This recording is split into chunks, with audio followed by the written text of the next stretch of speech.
Since 1964, it's been illegal to discriminate in the American workplace. You cannot be discriminated against in hiring, in pay, or promotion. And you can't be discriminated against based on your age, your race, your gender, your national origin, your color, your disability. And since then, additional forms of discrimination have been identified, such as genetic background and gender expression and identity. About 10 years after the Civil Rights Act passed, an additional form of discrimination was identified, and that is workplace harassment. The idea that if you come to your workplace and you're paid fairly, and you've been hired fairly, and you're eligible for promotion without discrimination, you can still experience discrimination based on how other people treat you. To the degree that you are subject to behavior that is hostile or toxic based on your identity, it can violate your civil rights, and it's what we call unlawful harassment. Unlawful harassment occurs under several conditions. The first is when you are working in what we call a hostile work environment. A hostile work environment happens when day after day, week after week, or even month after month, you're subjected to behavior that is directed at you because of your identity and is hostile. This might include slurs or unflattering stereotypes. It might be general hostility directed only towards people of a particular race, gender, age, national origin, or other protected class. It could be someone interfering with someone doing their job because of who they are, or ostracizing or shunning someone.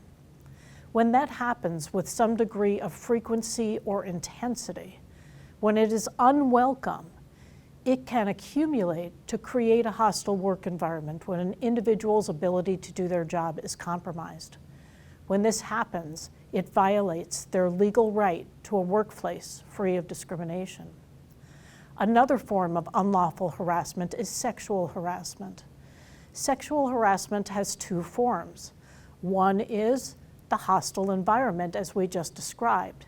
In this particular case, it would involve comments about somebody's attractiveness or unflattering gender-based stereotypes, using terms of endearment such as dear or sweetheart towards someone, or by putting somebody in a diminutive, treating them as though they're a child based on their gender.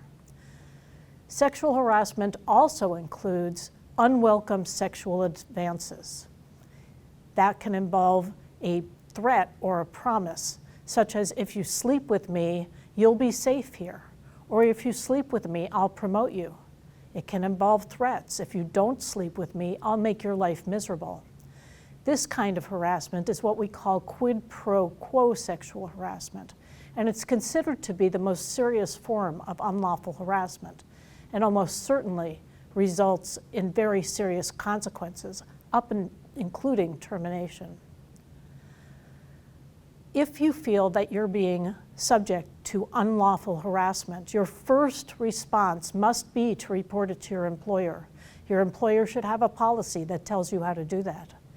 If you report unlawful harassment to your employer and your employer fails to address it, it doesn't stop. You have the right then to go to a state or a national enforcement agency, such as the Equal Employment Opportunity Commission, who will, without any cost to you, investigate your claim, and if they find your employer has failed to provide you with an environment free of harassment, will give you a right to sue letter so that you can go to court or may take legal action on their own. It is never acceptable to allow or engage in unlawful harassment in the workplace.